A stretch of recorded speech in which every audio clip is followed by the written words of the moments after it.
Greetings, class.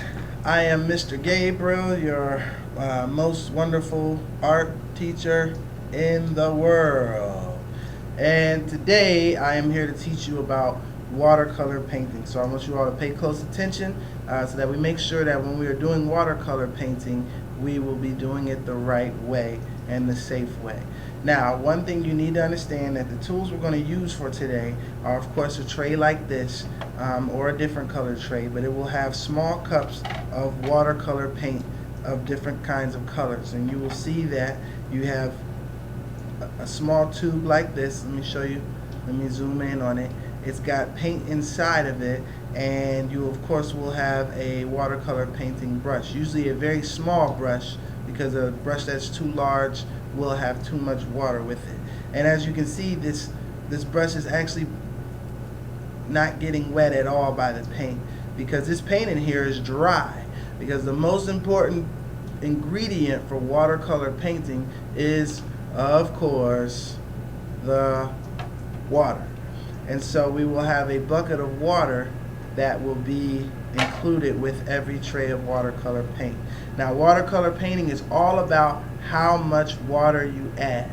And so today I'm going to talk about how much water you need to add to make sure you get the best watercolor painting possible. I'm going to pick this color, this purple color one, to show you. Let me zoom in on it just a little bit so that we can see what's going on inside of this little cup. Now, we've got this purple watercolor paint tray, and like I showed you before, it's dry on the inside. Now I'm going to add a little bit of water to it, and we're going to see what happens. There's two kinds of water. There's puddle and there's adding a flood. If we add a flood, what's going to happen is there's going to be so much water in there. One, our image is going to look very light and watered down, and two, the water is going to be splashing and spilling out all over the place. So the way we want to do it is we want to put our brush into the bucket so that we get a nice drip on the tip of the brush, and then we want to put that water in the container. Now that's not quite a big enough puddle for me, so I'm going to go get some more water and I'm going to put another dab. Still not enough. I'm going to keep adding until I get a nice sized puddle in there now. Now when I look at it, I can see that puddle in there. Once I have that puddle in there, I need to stir it around. It's kind of like when you're making Kool-Aid and you add that sugar and you add that powder and you stir it around so that you get the nice flavor Kool-Aid. When we don't stir it around, we get this watery, funny, nasty tasting Kool-Aid because someone didn't stir it around enough. And so we got to make sure that we stir the paint around. Once I stir the paint around, I've been stirring it for a couple seconds. Now I've got this purple paint on the tip of my brush. And let me show you what it looks like. I'm going to grab a piece of paper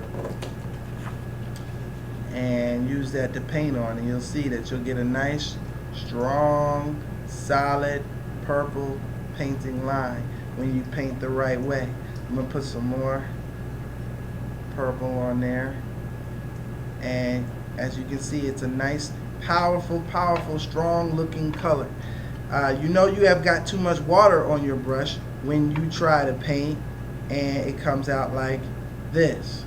It comes out real watery, and when it looks almost gray, that's how you know, I didn't do something right. I either added too much water, I added a flood, or I didn't stir my stuff around enough to mix in that purple with my water. So you got to make sure you stir it around. I want to talk about something very important that you have to be aware of. When you are using this paint, these paint brushes have this metal tip on it. It's got this metal edge. We have to be careful that we are not taking the brush and digging into it. Once the water gets inside this paint tube, it gets kind of soft, almost like peanut butter.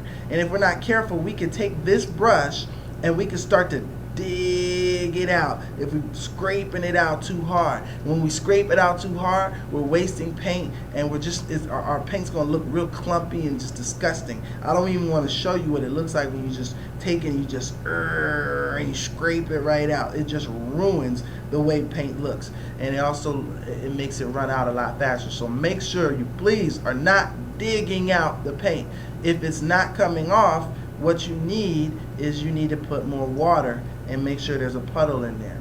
Now, It's very important also that I'm going to use this yellow. It's very important also that you clean your brush before you use the next color. I've got some yellow here, and as you can see, it's a little dirty on the inside because somebody didn't clean their brush, so they used a purple and then they started using a yellow. And look what I just did. I just ruined that yellow. Now the only way to clean it is, of course, to get some water in there and to get it off like that, but that is something that Mr. Gabriel is going to do. I do not want to see any of you trying to clean your own tray, but I'll come around and I will clean your paint out if it gets too dirty. But you got to make sure you clean your brush before you switch to a different color. And the way we clean, of course, is we tap it on the bottom gently. We don't shake it around. We don't do that because that splashes water. And if we have too much water on our brush, we press it on the inside of the can. And when we press it on the inside of the can, that's how we know we're getting the water off the right way. But make sure we don't do this. I hate that. Don't do that. Do not tap. All right? Next thing I want to tell you about is running out of paint. Sometimes students will come to me and they'll say, Mr. Gabriel, we're all out of paint. Now look at this paint container.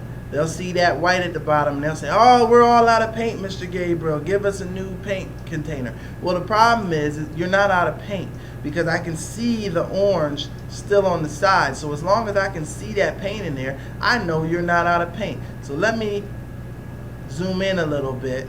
I'm going to take some water and watch what happens when I put some water in there. Even though it looks like I'm out of paint, I'm going to put some water in there and I'm going to stir it around. And as I stir it around, you can see now all of a sudden I've got paint.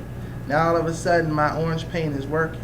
If you don't believe me, let's see what it looks like when I paint on this piece of paper. Watch this. Same piece of paper I had before. Watch this. When I paint on the paper. Nice, strong, solid orange. So I'm not out of orange paint yet. I just need to add some water and I just need to stir it around.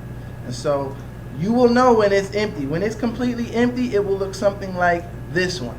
This one is all white on the inside. There's no color in there. And that's how I know that my paint cup is empty. And when your paint cup gets like this, just raise your hand and tell me, and I will come around and get you some more paint. So again, I'm going to repeat what I just said. I want you to make sure that when you are painting, you are adding a puddle of water to your paint, not a flood. You want to make sure that you are not scraping and digging out the inside of the container. You need to make sure that you clean your brush before you switch to the next color. And you also need to make sure that you're adding that you're adding water and that it's not running out of paint too soon, and saying that you're run out when you haven't really tested it and checked to make sure that you added some water. Alright, so with that, you guys have fun with the paint, be clean with the paint, and just be careful with the paint. Alright, have fun.